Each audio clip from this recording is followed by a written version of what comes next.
안녕하세요. 나와 너의 이야기가 예술이 되는 곳 스토리아트 여행 콘서트입니다. 저는 여행 콘텐츠 방송 스토리아트 장명조 PD이고요. 여행 인문학 도서관 길이의 꿈에서 함께합니다. 이 시간에는 박수희 선생님과 김진호 선생님의 여행 토크를 준비했습니다. 그럼 박수희 선생님의 이야기부터 들어보시겠습니다.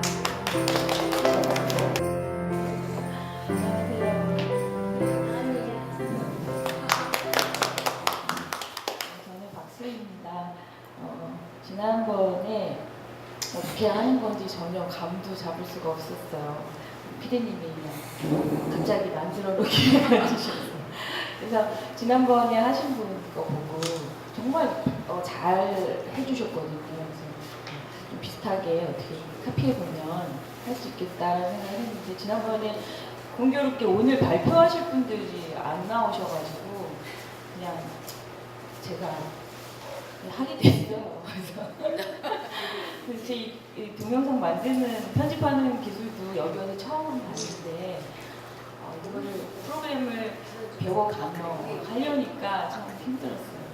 지금 눈이 캥해요. 눈도 안 떠져요. 간단하게 제 소개하는 영상도 하나 만들어봤거든요.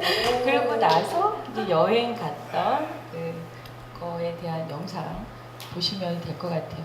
네.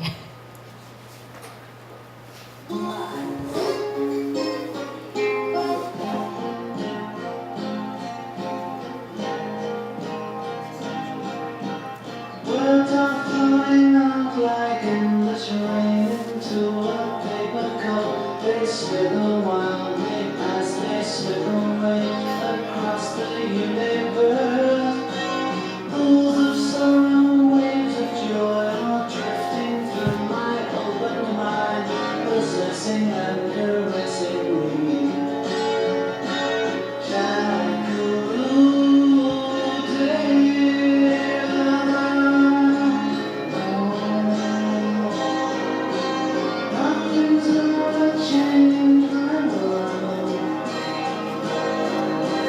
Nothing's gonna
그게 환경재단 NGO 그룹이라고 해야 되나요? 거기와 그다음에 그 일본의 젊은이들이 그 바른 역사관을 갖자라는 취지로 만든 피스보트라는 것이 있어요. 그래서 그 둘이 연합을 해서 콜라보로 만든 프로그램이라고 해요. 그래서 거의 1년에 한 번 정도 시기가 딱 정해져 있는 건 아니고 본인들이 준비되는 대로 겨울에 가기도 하고 여름에 가기도 하고 뭐 봄에 가기도 하고 그런 것 같아요. 그래서 보통은 이제 한중일 그 내해를 이렇게 크루즈로 도는 프로그램을 하는데 그러니까 크루즈가 주라기보다는 그 배 위에 작은 마을을 만들어서 한국과 일본이 함께 그러니까 한 마을이 돼서 평화와 환경에 대해 얘기하고 나눠보자라는 취지로 하는 관광상품이라고 얘기하면 좀 네, 그런 지인을 통해서 알게 됐는데 좀 특이한 어떤 여행, 가족 여행을 구상해 보다가 이게 되게 적절할 것 같다. 아이는 계속 커가는데 그 주변에 좀 저보다 10살 정도 더 연배가 있으신 분 보면 아이가 그 청소년기를 지나면서 부모와 함께 있는 시간이 찾기가 서로 다 바쁘다 보니까 어렵다라고 얘기하시는 걸 듣고 어찌 보면 지금 저희 아이가 이제 고2 올라가거든요. 그래서 그러면 우리도 힘들 수 있겠다라는 생각에 마지막일 수도 있겠다라는 생각으로 이제 같이 기획을 해서 가게 됐던 여행이고요. 이게 생각보다 홍보가 그렇게 많이 되는 것 같지 않아요. 그러니까 환경재단의 후원 그 회원이면은 그 소식지를 통해서 알 수 있지만 그래서 너무 좋았기 때문에 알려드리고 싶었는데 이게 나름대로 정리도 안 되고 그래서 이 기회에 제 정리도 좀 해볼 겸 이거 만들어봤는데 역시 힘드네요. 예. 질문. 니나 소감. 그리고 제가 뭐 잘해서가 아니라 좋아하는 게 그 노래하고 기타 치고 이런 거여서 그 저희 그 배에서 이루어졌던 그 프로그램들 중에 이제 가수분들이 나와서 항상 저녁에 공연을 하세요.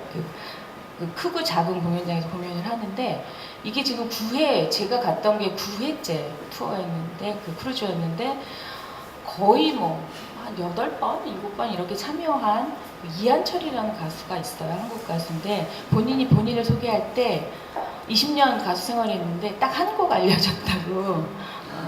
근데 참 좋더라고요. 그래서 그 노래, 그분의 그 슈퍼스타라는 노래가 있어요.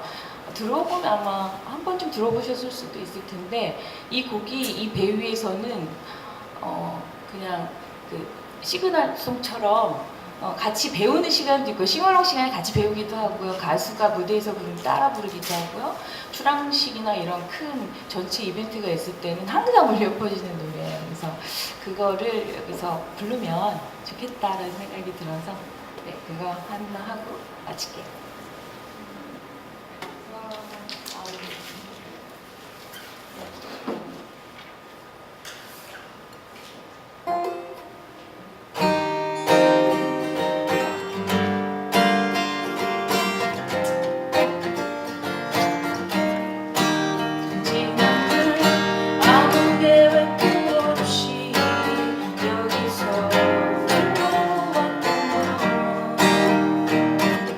좀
스타프들이 그 환경과 피스인데 그런 활동도 하나요? 혹시 그 프로그램 중에서 환경 관련된? 그러니까 그 아까 프로그램을 보면 그러니까 그 환경 단체나 그 전문가들이 포럼도 하고요.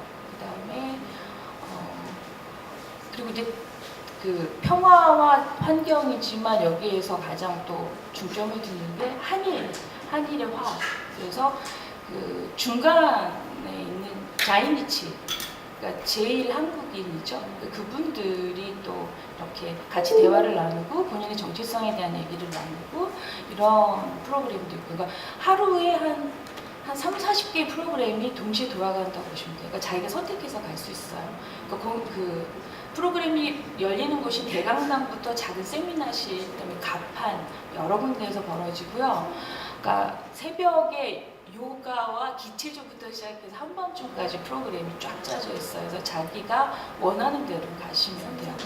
그래서 그 참여하신 분도 두돌배기, 유모차 타고 온 두돌배기부터 90세가 넘으신 할머니까지 아주 다양한 사람이 타고요. 그러다 보니까 프로그램도 아주 어린 아이부터 어르신까지 또 마작이 있어요. 마작방이 있어요. 그래서 굉장히 다채롭게 이루어지고 기양지에서도 그 프로그램들이 현지에서 할 수 있는 프로그램들이 한 10가지 이상 준비되어 있어요. 그래서 본인이 선택해서 가게 되고 그걸 안 하고 그냥 자유롭게 여행하실 분은 이제 그 도시를 볼 수도 있고요. 그래서 그 프로그램들이 그냥 그 보통 관광회사에서 하는 일일 투어랑은 좀 다르게 그 예를 들어서 나가사키 같은 경우는 원폭을 받았던 도시이기 때문에 그거에 포커스를 맞춘 프로그램도 있고요. 아니면 그 나가사키 그 주민들과 이제 교류하는 그 사람의 집을 찾아가서 하는 프로그램도 있고, 나가사키 문화를 보는 프로그램도 있고 그런 거죠. 그래서 저희 같은 경우에 제 되게 인상적이었던 것은 오키나와였어요. 오키나와는 그냥 바다가 좀 우리나라 제주도 같이 생각하지만 사실 제주도도 이제 뭐 4.3이니 그 왈트르 비행장인가요? 그런 데 보면 그 일제시대 때 아픔이 역사로 녹아있는 곳인데 사실 우리가 잘 모르면 가서 즐기다만 오잖아요. 근데 그 뭐 즐기다 오는 게 나쁘다라는 것은 아니지만 그런 걸 함께 보는 것이 또 한편으로 되게 중요하다는 생각이 드는데 오키나와에 저도 그렇게 아픈 역사가 있는지는 몰랐어요. 오키나와는 제주보다도 어찌 보면 현재 진행이 힘든 곳이더라고요. 그러니까 그 굉장히 아름답고 이렇게 자치가 발달이 있던 곳이지만 이제 일본에 합류되면서 그러니까 특이했던 거는 오키나와 분들은 오키나와 사람이라고 얘기하시더라고요. 일본 사람이라고 얘기하지 않으시고 그 정도로 약간 좀 다른 축을 갖고 있는 것 같아요. 근데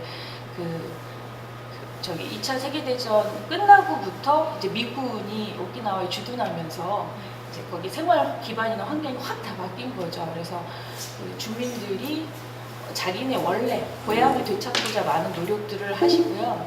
저희가 했었던 프로그램은 그 오키나와 그 현지 분이 자기 마을에서 벌어졌던 일들을 설명하시는 그런 프로그램에 참여했었는데 아까 그 보셨는지 모르지만 그 동굴이 있는데 그 오키나와 분들이 이렇게 외부하고는 차단된 곳이다 보니까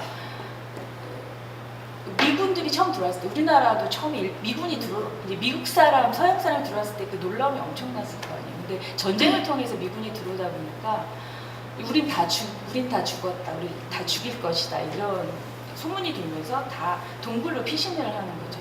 그래서 거기서 안 나오는 거예요. 근데 거기서 갇혀 있는 시간이 어마어마하게 긴 거예요. 그래서 그 안에서 굶어 죽기도 하고 그 마지막에는 이제 미군들이 찾아내서 나오라고. 뭐 총을 겨누고 했겠죠. 근데 뭐 영어로 너희들은 안전하다, 우리 죽이지 않을 거나 나와라 했겠지만 뭐 알아들을 수도 없고.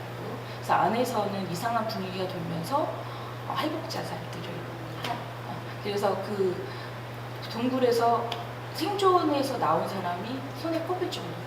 그러니까 그 좁은 동굴 안에 몇백 명이 들어갔지만 결국은 그런 참사도 있었고 뭐 그러한 것들을 설명하는. 근데 일본은 그런 사실들을 알리고 싶어 하지 않는데요. 치부라고 생각하는지 그래서 그러한 갈등들도 있고 그래서 이분들이 거기에서 희생이라고 표현하셨던 것 같아요. 그분들이 재단을 만들어 놓고 이렇게 해놨지만 그거를 일본 정부에서는 원하지 않는 그래서 없애라 이런 것이 있다고 하더라고요. 그래서 그냥 오키나와의 바다에 몸 나누는 것도 너무 좋은 일이었겠지만 그냥 좋았던 시간으로 저는 기억을 해요. 예. 네, 호모루 댄스 쫄리 이야기를 들어봤고요. 여행 이야기부터 기타 연주까지 너무 감사했습니다. 네, 이제 오늘 이상화 선생님께서 참석을 못하셨는데 대신 여행 영상 하나를 보내주신다고 같이 보시라고 이렇게 하신 게 있어요. 그래서 그 영상 보시고 또 다음 순서로 이어서 안내해드리겠습니다.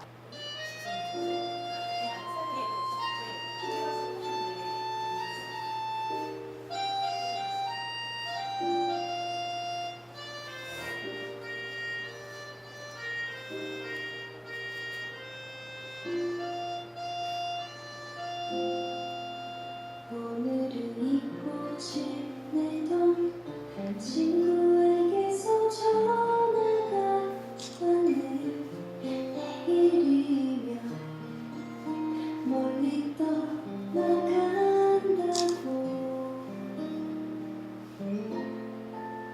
어릴 적 함께 뛰놀던 골목길에서 만나자 하는 내일이면 아주 멀리 간다고. 덜컹거리는 전철을 타고 찾아가는 그 길, 우린 얼마나 많은 것을 잊고 살아가는지. 어릴 적 넓게만 보이던 좁은 골목길에 다정한 내 친구 나를 반겨 달려오는데.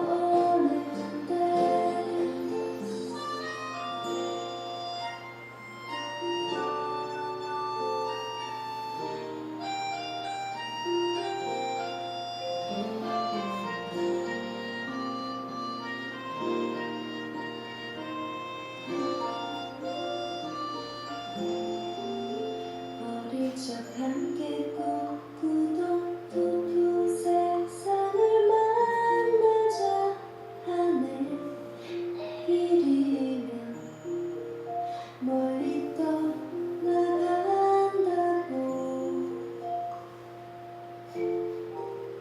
언젠간 돌아오는 날 활짝.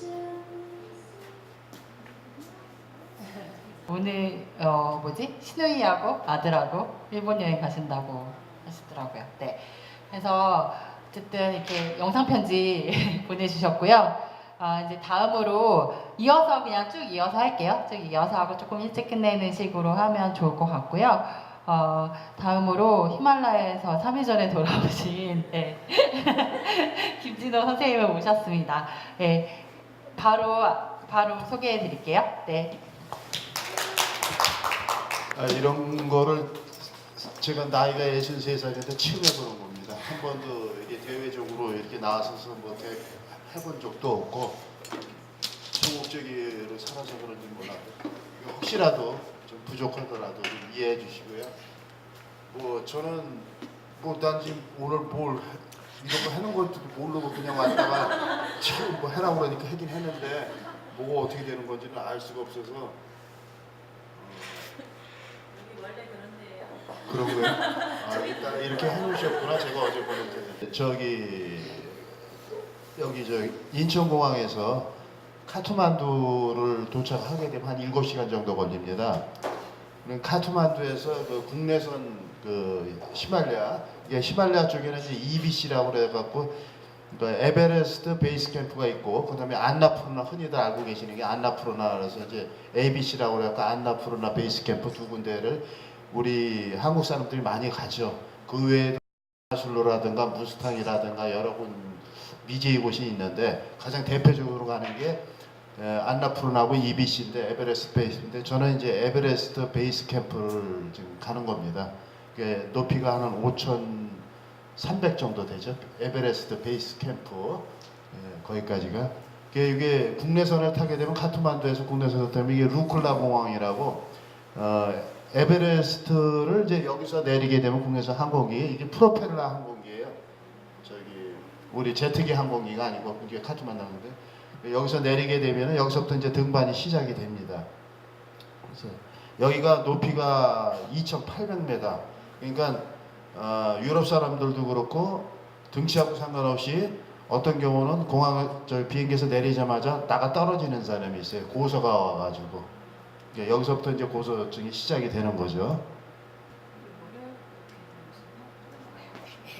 루크라 공항에서 내리게 되면 바로 여기 좀 문이 이렇게 돼 있죠. 이 사람들이 여기서부터 이제 남체라고 그래가지고 이제 그 중간에 마을들이 있는데 파킹이 몇 군데가 있는데 이제 등반이 여기서부터 요 문서부터 시작이 되는 거예요. 그다음에 요 올라가다가 이제 주민들 여기 사는 사람들 이 사람들은 좀 밑에 살지만 이 사람들은 그래도 여유가 있는 사람들이에요. 그다음에 제가 이제 제일 먼저 이곳이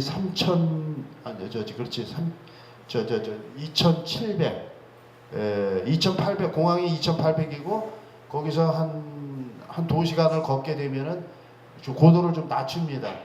그래서 한 200 정도인가 아마 낮춘 산장 로지에서 잤습니다. 여기서. 그다음에 여기 이제 현지 주민들인데 아이들인데 굉장히 열악해요. 사탕 하나에도 뭐 밝게 웃고 볼펜 한 자루만 받으면 아주 그냥 환희에 차 있죠. 이런 다리들은 뭐 수없이 많고 이제 이게 남체까지 가는 등반 루트인데 이제 저 뒤에 그 설산이 보이죠? 이제 설산들은 전부 이제 만년설이 이제 덮여 있는 산입니다. 그래서 그다음에 이제 여기까지는 그래도 한 3,000m 정도예요. 높이가. 제가 이제 볼펜 한 자루를 줬더니 이 여자아이가 굉장히 좋아하더라고요. 그러면서 그 사진을 찍으려고 그랬더니 볼펜을 이렇게 자랑스럽게 내보이면서 사진을 찍어달라고 그러더라고요. 그러니까 그 아이들이 볼펜 한 자루에 희망을 갖는 것 같아요. 그 다음에 요분들은 가운데 네 분들은 저의 짐을 들어주는 포터들이에요. 현지 그 네팔 사람들인데 굉장히 이 사람들 삶은 거칠고 그러니까 아주 치근하다고 볼 수가 있죠. 이 사람들은 하루 보통 그 포터 일을 안 하면은 하루에 그 현지에서 일을 하게 되면 한 4,000원에서 5,000원 정도 일당을 받고 한 7시간 8시간을 지게 한 7, 80kg의 무게를 지고 올라다녀야 4, 5,000원을 받아요. 근데 이제 포터 일을 하게 되면 그러니까 등반객들을 갖다가 짐을 지어주게 되면 하루 15달러, 그러니까 한 18,000원 정도를 받으니까 이 사람들은 굉장히 적극적이고 아주 진지하고 근데 뭐 어떻게 보면 뭐 또 같은 민족 같아요. 거의가 이런 포터 생활을 하는 사람들은 이제 티베트 계통, 인도 쪽이 아니고 네팔이 이제 다민족 국가인데 그 중에서도 이런 힘든 일을 하는 사람은 티베트 계통. 그래서 키가 작고 근데도 상당히 일을 잘해요. 요거는 이제 그 파팅하고 루크라라는 거는 이제 공항 쪽을 그 방향을 얘기하는 그런 표시판입니다. 그리고 우리가 이제 그 파팅에서 남체로 이제 올라가는 거예요. 남체가 한 3,200m 정도 됩니다. 이런 다리들을 건너고 중간중간에 이제 로지에서 들려서 카 한 잔 먹고 이렇게 이제 포터들하고 같이 이런 다리를 수없이 건넙니다. 이건 제 사진입니다. 그 다음에 이제 여기가 이제 남체입니다. 남체라는 에베레스트 베이스 캠프의 첫 관문이라고 봐야죠. 한 3,000인가 3,200인가 그런데 여기서 하루를 머물고 훈련으로 고소에 적응하기 위해서 하루를 더 여기서 이틀을 머물게 됩니다. 이제 이게 교과서적인 얘기예요. 남체라는 곳에 하루를 더면서 고소 적응을 해야 등반이 이루어지니까. 그래서 남체는 이게 보면은 그 여행객들 전 세계 여행들이 모여서 자고 먹고 하는 곳이에요. 그다음에 이게 저 아마다블람이라고 이제 멀리서 땡겨서 찍은 사진인데 그 에베레스트 이 가기 전에 보이는 그 가장 계속해서 보이는 산인데 마치 뾰족해가지고 좀 난이도가 좀 있는 저기죠. 여기가 한 7,000 정도 되는 거로 알고 있는데요.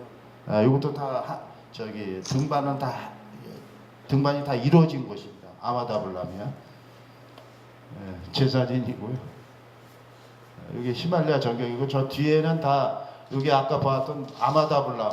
그러면 그 뒤에가 이제 요게 푸멀이라고 이제 에베레스트 베이스 캠프 올라가면 굉장히 높은 산이 있는데 에베레스트는 계속해서 안 보입니다. 그 정상에 가야 올라가야 거기서 조금 보여요. 아이들 사탕 하나에 아이들은 아주 혼이 다 뺏겼습니다. 근데 아이들이 너무 좀 불쌍해. 이제 포토들하고 이제 장난삼아 있을스럽게 이제 사진 찍었습니다. 저를 안내한 가이드입니다. 파상이라고 한국말도 잘하고. 저런 경우 저 사람들은 보통 우리가 돈을 한 가이드들은 $20를 주는데 하루에 이제 한국말을 하기 때문에 $5를 더 줍니다. 그래서 $25. 경우에 따라서는 이제 일이 없을 적에는 이제 $5 또 깎을 수도 있어요. 혹시라도 상식적으로라도 좀 알아두시자 하는 뜻에서 말씀드립니다. 콜라를 사줬더니 또 이렇게 맛있게들 이게 다 포타들이에요. 일하는 사람들. 이쪽은 이제 불교하고 뭐 힌두교 뭐 이렇게 좀 그런 쪽 나라라 다 동네마다 보면은 이런 그 사원 같은 게 있어요. 이런 집들이 다 보면은 영업집들이에요. 롯집. 그러니까 사람들이 와서 차도 마시고 또 자고 가기도 하고 거기서 밥도 먹고 쉬고. 그게 어떻게 보면 이 사람들은 에베레스트라는 그런 관광지가 되다 보니까 희망이 좀 있는 사람들이에요. 이쪽 사람들은 우리가 볼 적엔 이 사람들도 불쌍한데 이 사람들은 더 희망이 있는 사람들. 가서 보시게 되면은 다른 지역은 관광객이 없는 곳은 전부 산악지대라요. 거기는 뭐 감자나 캐서 먹고 살고 뭐 돈이라는 수입이라는 건 상상을 못해요. 이게 이제 강주마라고 그러는데 다 이제 요즘 전부 뭐 한 3,000m가 넘으니까 한 4,000m 정도 되니까 이런 사원들이 뭐 수없이 많아요. 가다 보면 마을 입구에. 요거는 이제 그 어몽길이가 그 학교가 있어요. 한 4,000m 정도 되는데 그 학교 앞에 있는 그 소년인데 굉장히 이쁜 얼굴인데 아기를 보면서 맨발 보면서 이렇게 쉬고 있는 모습이 좀 안쓰러워서 제가 이제 뭘 좀 전달해주고 그랬는데 좀 이쁜 얼굴에 비해서 너무 저기 사는 게 안타깝더라고요. 저기 사는 게.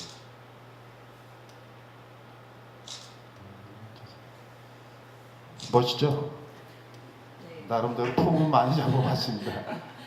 요거는 제가 왜 사진을 찍었냐면 한국 등반대들이 죽어가지고서 등반하다 실패도 죽어서 여기 무덤을 만들어 놓은 곳이라고 가이드가 얘기를 해서 제가 찍어놨습니다.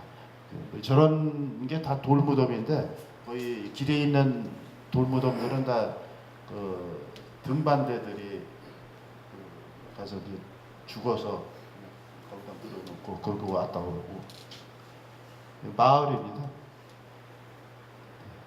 굉장히 춥죠 뭐.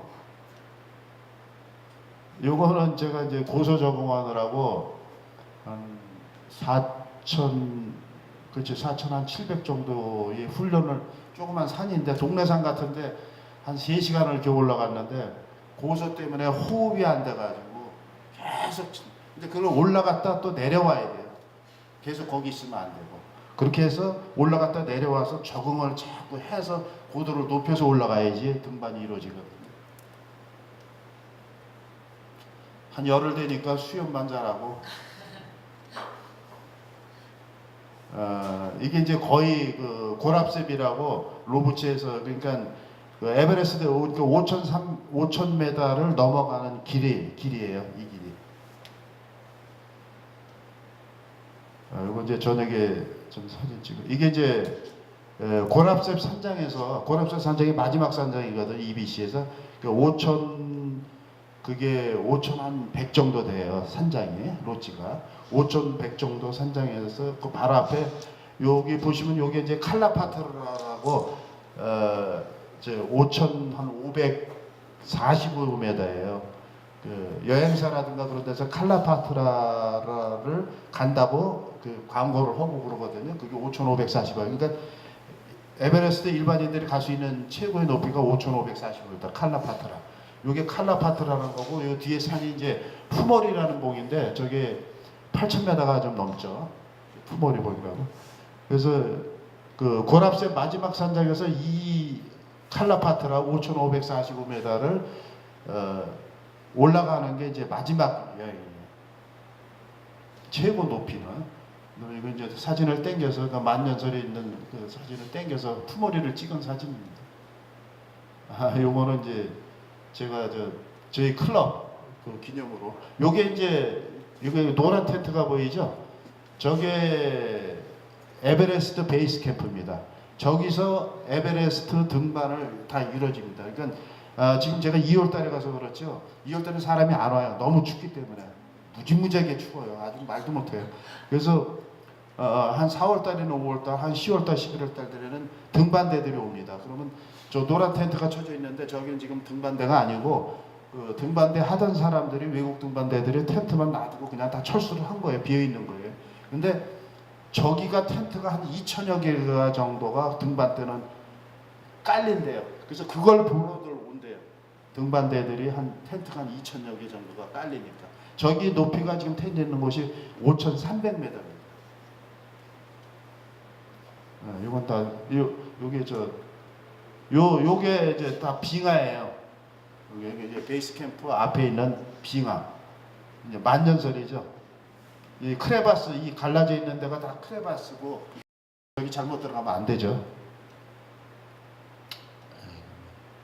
요게 에베레스트 베이스 캠프에 이게 왔다는 표시예요. 이런 깃발로 이렇게 저런 걸 해놨어요.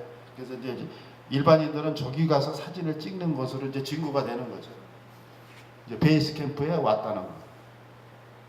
그다음에 제가 말씀드렸던 EBC 에베레스트 베이스 캠프에서 마지막 캠프 고랍셉 여기 5,100m입니다. 전부 집들은 멀쩡해 보여도 저기 전부 다 합판으로 졌어요. 그래가지고 무지무지하게 추워요. 그냥 이거 바깥은 따뜻해도 집에 들어가면 추워요. 그냥 칸막이가 전부 벤이 다 합판 그 정도밖에 안 돼요. 이거 한 3시 저기 낮에는 또 더워요. 햇살이 굉장히 뜨거워가지고. 근데 한 4시쯤 돼요. 3시, 4시쯤 되면서부터는 장난이 아니에요. 아주 몸서리 쳐져요. 영하 20도, 30도 추위가 아니라 기분 나쁜 추위 있죠. 아주 그냥 피 말리는 추위. 새벽까지. 이제 제 모습입니다.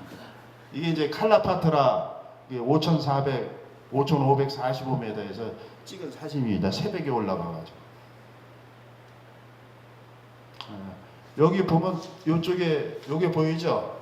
요게 이제 칼라파트라에서 5,545에서 보이는 에베레스트 그 사진이에요.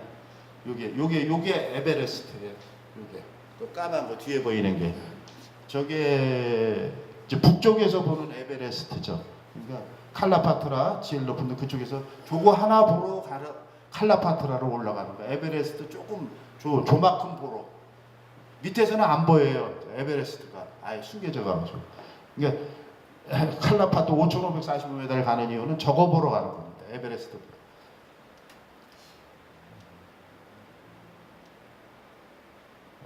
그 다음에 이제 요게 촐라패스라고요.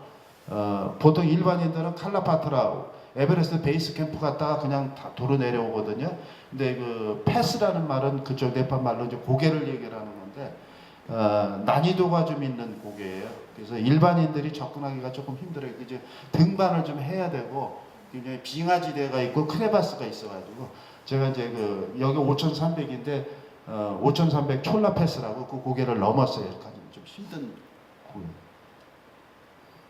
근데 이제 촐라패스의 이제 표시. 그러니까 촐라패스 고개가 이제 여기인데 여기서 이게 내려오는 길은 전부 자갈길이에요. 그게 한 1시간, 2시간 정도 내려오는데 거의 막 미끄러져 가면서 막 그냥 자갈길이라 무슨 채석장에 온 것 같아요. 이게 굉장히 힘들죠. 위험하고 내려오는 구간들 표시예요. 저 고개를 넘어 내려오는 거. 그다음에 이제 히말라야 에베레스트 쪽에 이제 가장 꽃이라고 그러죠. 곡교라고 그래요. 곡교. 얘들 말로 곡교라는데 그 곡교라는 뜻은 제가 잘 모르겠는데 이게 겨울이라고 그렇죠. 곡교가 히말라야에서 제일 아름다운 곳이래요. 여기는 사면이 다 여름 되면은 꽃이 기가 막히대요. 뭐 별의별 꽃이. 그래갖고 근데 이게 호수예요. 호수인데 겨울에는 볼 게 없어요. 전부 눈이 얼어가지고 다 덮여 있어서. 근데 여름에는 뭐 사람이 말도 못한대. 아주 명동보다 더하대요. 전 세계 사람들이 여기 꽃을 보러 오기 때문에. 그래서 요것이 이게 한 5,000대가 될 거예요. 높이가. 근데 그 곡교라고 요 뒤에 보면 곡교리라고 그 리는 얘들 봉우리라고 그러거든요. 이제 5,000 그게 한 400 정도 되는데 곡교리 봉우리까지도 올라갔다 올 수가 있고. 근데 여기는 환경이 너무 좋아서 꽃들이 그래서 일반인들이 참 전 세계 사람들이 굉장히 많이 온다고 그러더라고요. 예, 거기서 찍은 제 사진입니다. 이제 밑에 그 호수가 5개가 있대요. 근데 밑에로 조금씩 내는 게 한 4,000, 한 7, 800 되는데 그 호수가 녹은 데가 있더라고요. 그래서 거기서 지금 이게 이제 내려오면서 이제 곡교에서 내려오면서 밑에서 곡교리를 그 내려온 길을 찍은 건데 여기서부터 이 길을 따라서 쭉 그냥 한 서너 시간 내려오는 거예요. 그리고 가운데는 저게 이제 곡교리에서부터 내려오는 계곡이에요. 근데 이렇게 사진상으로 볼 땐 저거 하지만 굉장히 깊은 계곡입니다. 가파르고. 이게 길들이 지금 많이 나 있죠. 이렇게 사람들이 다니는 길도 있고 저렇게 길들이 있는 이유가 사람이 다녀서도 그렇지만 야크를 방목하기 때문에 야크들이 이게 다니면서 배설도 하고 잎도 따먹고 지금은 이제 겨울이라 그러는데 야크들이 나무 같은 거 따먹어서 길들이 이게 한 산인 높이가 한 4,000이 넘거든요. 근데 저 산마다 다 그 야크들이 다니면서 길이 돼 버렸어요. 이제 다 내려와서 이제 남채 아까 말씀드렸던 남채 있죠. 그리고 제가 좀 특이한 행동을 하나 했어요. 그래갖고 그쪽 사람들이 굉장히 신기해하고 되게 반가워하고 좋아하기도 했는데 젊은 포토를 갖다가 제가 그 친구를 데리고 니네 집에 가서 자자 하루를 제가 이제 그런 제안을 했어요. 그래서 포토네 집에 가서 포토 부인하고 사진을 찍은 거예요.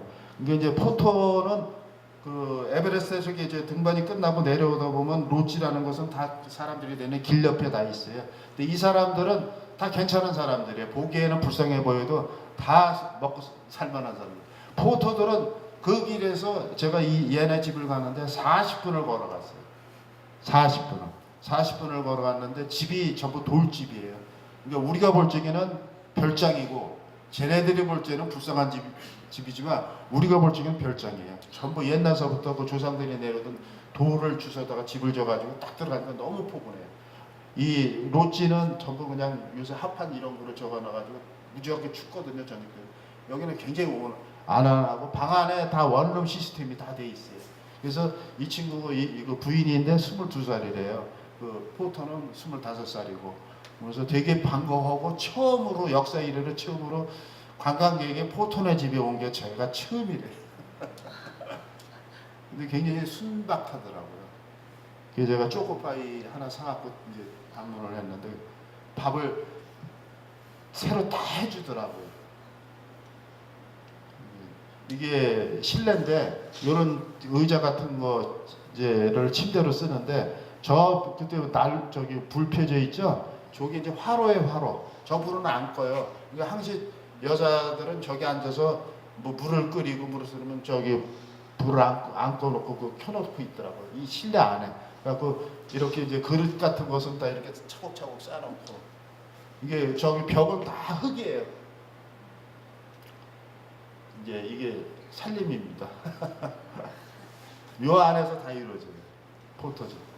아, 요거는 또 희한한 일이 벌어져가지고 제가 루크라에서 비행기를 타면 이제 국내선을 타고 그 카트만두로 와야 되는데 오다가 카트만두 공항에 하도 먼지가 껴가지고 제가 못 갔어요. 그래가지고 이 사람들이 비행기를 어디로 하냐면 포카라라고, 포카라는 안나푸르나를 가는 곳이 포카라예요. 또 떨어져 있는 곳이거든요. 그러니까 그쪽으로 우리를 비행기에서 내려줘갖고 한 2시간을 또 포카라에서 엄한 공항에 가서 있다가 그리고 다시 또 카트만두로 왔습니다. 그러니까 그만큼 카트만두가 공기가 나빠가지고 그 비행기가 내리기가 어떨 때는 막 며칠씩 못 내리고 그런데요. 이게 이제 13일 정도 등반을 했는데 꼴이 이렇게 됐습니다. 거의 이제 송장이 다 돼가지고 그 다음에 이제 카트만두 와서 돌아다니면서 박타르니 몇 군데를 관광을 했는데 이게 지금 지진 때문에 이렇게 다 유물들이 다 아주 공원마다 다 그래요. 다 지진 때문에 집들이 다 무너지고 여기가 환경이 지금 그렇게 이제 이런 그 유물들이 상당히 우리 섬세하더라고요. 제가 볼 때는 굉장히 난이도 있는 유물들이에요. 하나하나 만들어. 이게 다 우리보다도 역사가 깊을 정도로 얘네들 유물들이 다 보면 이게 지진이 나가지고 지금 막 수리에 들어가느라고. 아, 그리고 그 카트만두에 가면은 회교도들이 오는 그 화장터가 있어요. 시체 사람이 죽으면 이거 불에다 태워놓는데 그 회교도들이 인도에서 그 무슨 날이 있어가지고 인도에서 걸어서 이렇게 와가지고 네팔에 와가지고 그냥 뭐 전두 봐주고 얻어먹고 뭐 이게 다 이게 인도 사람들입니다. 기념. 아, 제가 어디 공원에 갔는데 네팔 그 청년들하고 아름답게 이야기하는 걸 보고 제가 사진을 찍었습니다. 너무 아름다워 보여요. 이게 이제 영화 포스터인데 그냥 장난삼아 한번 여기도 영화관이 있나 보더라고요. 그 영화 포스터인데 한번 찍어봤어요. 전부 이런 사원이에요.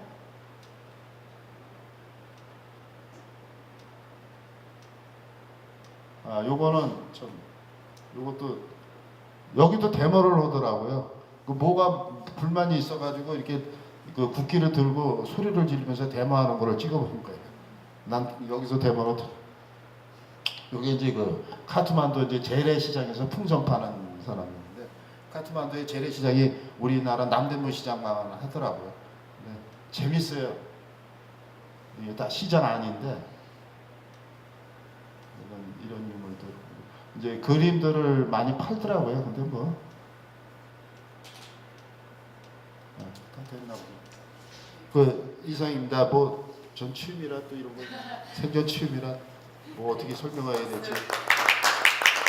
혹시 이제 카트만두 여행을 가시게 되면은 저 같은 경우는 거의 여행사를 통하지 않고 제가 그 계획을 다 세워가지고 제가 그 가이드하고 다 포터들 다 저기 해가지고서 여기서 했거든요. 그러니까 금액적으로는 많이 싸죠. 싼데 좀 속속들이 들여다볼 수가 있다는 거.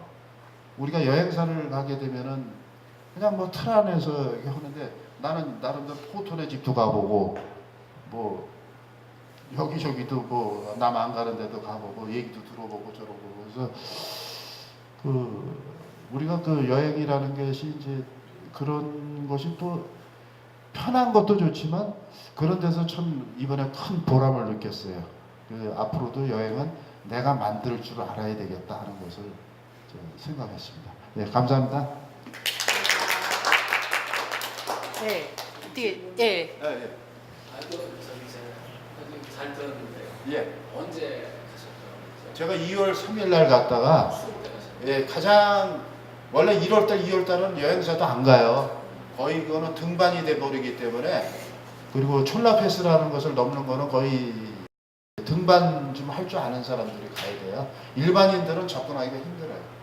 그러면 대부분은 쫄라 패스 말고는 대부분. 그러니까 아니 저기 이제 보통 일반적으로 한국 사람들이 가장 선택하는 거는 카트만두에서 루쿨라로 해서 남체로 해서 이제 이비시나 칼라파트라 거기를 선택하고 거길로 그냥 내려와요.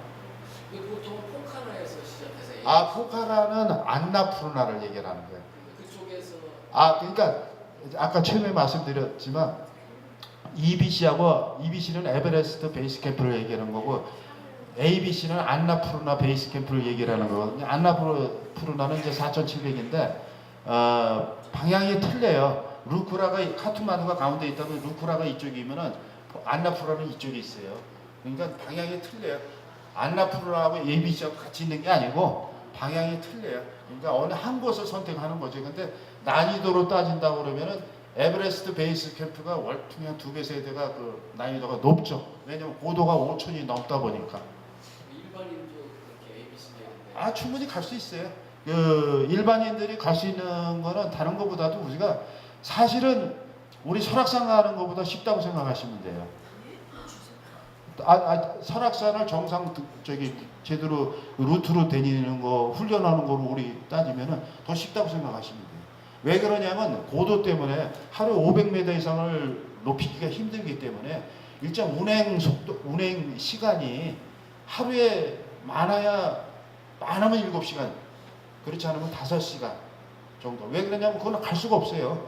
더 올라가면은 더 높이 더 빨리 가면은 고소 때문에 잘못하면 가는데 제가 가는 중에도 저기 안나푸르나에서 한 사람이 죽었어요. 한국 사람이 먼 모르고 그냥 막 나가가지고. 그러니까 하루에 운행이 높이가 500 이상을 넘지 않기 때문에 그래서 500을 올라가서 저 같은 경우는 한 200을 더 가요. 일부러 더 갔다가 내려오는 거예요. 일단 한번 더 높이를 내가 몸에서 겪고 나서 내려오면 괜찮거든요. 그러니까 경험을 미리 조금씩 하는 거죠. 그래서 어떻게 보면 굉장히 쉽다고 볼 수도 있어요. 근데 다만 저처럼 1월달이나 2월달은 가지 마세요. 그럼 혼자 가시는 건가요? 아니면 아 제가 이제 그 젊은 사람들을 몇 사람을 모아서 제가 좀 등반을 많이 합니다. 그래서 이제 제가 계획을 세워서 다 해서 제가 데리고 갔는데 결국은 젊은 애 32살짜리는 등반을 못했어요. 말을 안 들어가지고 적응을 하라고 그러는데 안 하고 이제 이런 카메라 이런 거 찍는 친구인데 그걸 취미로 하는 친구인데 그냥 사진만 찍으러 다니고 말을 안 듣더라고요. 그것도 결국은 로브체라고 5,000m 못 가서 거기서 고소가 와가지고 그냥 뻗어버렸고 말 타고 내려왔어요. 한 300만 원 이걸 가지고 거기서부터 말 타고 내려왔어요. 말을 그럼 다시 부르는 거예요? 아, 그 지역 동네 가면 말이 있어요. 다 이게 일반 말을 타고 위험한 상황이 오면 헬기를 불러도 되고 헬기는 꽤 비싸요. 몇백만 원 가고 말로 타고 내려오는데 말 타는 게 더 힘들겠더라고요. 이거 자꾸서 내려오려니까 그것도 잘 길은 좋아요. 대체적으로 길들은 다 좋아요. 왜냐면 우리나라처럼 설악산처럼 이렇게 기암절벽 이런 등산로가 아니고 그냥 서서히 올라가니까 길들은 좋은데 단점이 먼지가 많다는 거. 흙이 전부 황토흙이라 그러니까 저 같은 경우 2월달이니까 사람이 거의 없어요. 한두 팀이 있을까 말까 하니까 뭐 별 그게 없었는데 계절 좋을 적에는 말도 못 한대요. 사람들 때문에 먼지가 흙만. 그러니까 그런 먼지 그래도 거기는 워낙 뭐 하늘이 좋으니까 하늘이 파라니까 그리고 밤에만 되면 그냥 별이 그냥 우리 어렸을 때 시골에서 느꼈던 그 시골에 그 마당 앞에서 저 별이 막 떨어지듯이 뭐 이 별이 내 별이니 네 별이 저 별이냐 그 별들이 뭐 수없이 많으니까 이게 참 좋은데 그 대신 그런 또 문제가 있더라고요. 그래서 워낙 그 계절 좋을 때는 일반인들 그래서 계절을 잘 맞춰서 가야 되지 않겠나. 예. 어느 계절이 가장 보통은 이제 몬순이라고 그래서 6월서부터 9월 달까지가 몬순이에요. 그건 이제 아열대 지방이라는 건 이제 적도 부근이니까 계속 비가 내려요. 그때는 거의 등반이 불가능하고 또 한다 하더라도 보이질 않아요. 가스가 껴서 볼 수가 없어요. 그래서 그때는 또 위험하고 거머리 같은 게 산에서 엄청 많아가지고 그러니까 6월달 그러니까 가장 좋을 때가 4월달, 5월달 그리고 10월달, 11월달, 11월달이 좋습니다. 11월달이 근데 이제 4월달, 5월달은 꽃이 그렇게 좋고 꽃이 안나푸르나는 꽃이 좋아요. 안나푸르나인데 에베레스트는 좀 곡교리를 제외하고는 꽃이 있긴 있지만 가도 한 4,000m, 5,000m 들어가면 꽃이 아무것도 없어요. 그냥 나무, 많은 나무나 겨우 살지요. 없어요. 5,000m 이상 넘어가면 사는 게 없으니까. 그리고 카트만두는 굉장히 탁합니다. 그래서 잊질 못해요. 한 30분만 돌아다니면 입안이 흙이 하나 가득이에요. 거기는 먼지가 그냥 우리나라 50년대로 그냥 대로 보시면 돼요. 길도 다 지저분하고 더럽고 뭐 그렇게 생각하시면 돼요. 마지막으로 네. 저도 올해나 내년쯤에 트래킹 하나 하려고 하는데 무엇을 준비를 가장 중요하게 해야 되는지. 글쎄 이제 트레킹은 일반인들이 이제 전문적으로 가시지 않은 분들은 이제 우리가 가장 대표적으로 생각하는 게 이제 EBC 에베레스트 베이스 캠프는 안나푸르. 근데 보통 보면은 안나푸르나를 먼저 선택을 해요. 왜냐면 안나푸르나는 4,700이니까 베이스 캠프가 그 EBC는 5,300이니까 고도가 좀 낮기 때문에 안나푸르나가 편하거든요. 시간도 일정도 짧고 그리고 경치도 그 계절 좋을 때는 꽃이라든가 이런 거는 안나푸르나가 더 이뻐요. 좋은 게 많아요. 볼 게 많아요. 근데 글쎄 준비할 거는 뭐 제일 먼저 돈이겠죠. 그다음에 특별히 이렇게 이제 취나 특별히 그렇게 생각할 건 크게 없어요. 우리가 생각한 것처럼 그 히말라야는 그냥 뭐 영하 뭐 30도, 40도 뭐 이런 게 아니고 그쪽은 한 4,000까지는 그런 게 아니고 저처럼 2월 달이나 이럴 때 가면 아주 피 말리는 거 그때는 절대 가시면 안 되고요. 계절 좋을 때 가시면 큰 문제 없어요. 그리고 이제 다만 침낭은 꼭 준비를 하셔야 돼. 침낭은 따뜻한 거로. 그러니까 사계절 침낭, 동계형 침낭을 가져가시는 게 아무리 계절이 좋아도 동계형 침낭을 왜냐면 여름에 가도 일단 해발이 봄, 여름, 가을, 겨울이 다 있다고 생각하셔야 돼요. 카트만두는 여름이면 중간에는 봄이고 그리고 올라가면 올라갈수록 고도가 높아지니까 이제 겨울이고 봄, 여름, 가을, 겨울이 다 있다고 생각하는데 특별히 준비할 건 없고 이제 본에서만 신경 쓰시고 그 다음에 제가 이제 부탁드리는 거는 일반인들이 저처럼 이렇게 구상해서 가실 수 있으면 가시면 좋은데 먹는 것 때문에 문제가 되니까 웬만하면 그냥 혼자 가시는 것 같으면 여행사를 통해서 가세요. 왜냐하면 한식으로 나오니까 우리는 15일 동안 한식을 못 먹었습니다. 그래서 한식. 걱정 없습니다. 네? 잘 먹으니까요. 별로 걱정 없습니다. 근데 그게 그것이 문제가 돼요. 비행기값 빼고. 그러니까 이렇게 생각하시면 돼요. 그 한식은 뭐 여행사를 통하면 이제 그 네팔 그러니까 이렇게 생각하시면 한국 여행사들도 거기다 하청을 주는 거예요. 여기서 뭐 다 준비하는 게 아니고 그 네팔 사람 여행사에다가 하청을 주는 거예요. 안나푸르나 같은 경우는 12일 잡으면 보통 100만 원 정도의 하청을 줘요. 그럼 거기다 이제 비행기값만 내가 내고 가는 거거든요. 그러니까 비행기도 이제 여러 가지 방법이 있는데 이제 우선 제일 궁금하신 게 보면 좀 저렴하게 하는 거 그게 제가 가장 궁금하실 거예요. 저렴하게 하는 거는 35만 원짜리까지 하시고 여기서 카를 타게 되면 직항이 있어요. 7시간간. 그거는 128만 원이에요. 근데 35만 원짜리까지 찾아보면 35만 원, 한 6개월 전부터 찾아보면 35만 원짜리, 뭐 80만 원짜리, 70만 원짜리, 90만 원짜리 있어요. 그건 뭐냐면은 칼은 직항은 128만 원이고 이제 외국 항공사, 특히 가장 싼 것은 남방, 중국 항공, 걔들은 35만 원짜리도 있어요. 근데 그건 2번을 갈아타야 돼. 그러니까 뭐 19시간을 간다든가 대기 시간이 뭐 6시간이라든가 그 대신 35만 원. 그 다음에 타이완이나 태국 그런 항공들은 한 번 갈아타는데 그것도 괜찮아요. 태국에서 한 번만 갈아타면 바로 오는데 그것도 시간 많이 걸리고 그거는 한 80만 원, 70만 원, 7, 80만 원, 7, 80만 원 정도. 네, 그렇게 생각하시면 돼요. 그래서 근데 이제 여럿이 가면 모를까 혼자서 가서는 혼자 가서 뭐 식사가 크게 문제가 안 되면은요, 뭐 싼 거로 시간이 있으시면 그것도 보람 있죠. 거기 가서 한국 게스트하우스에서 같이 어울려서 갈 수도 있고 그렇다. 근데 이제 그건 이제 나름인데요. 예, 저 같은 경우는 이번에 저도 인터넷을 통해서 젊은 사람들을 20대, 30대, 40대, 50대를 모아서 갔는데 모르겠어요. 제가 나이가 먹어서 그런지 결코 바람직하지 않더라고요. 또래가 좋습니다.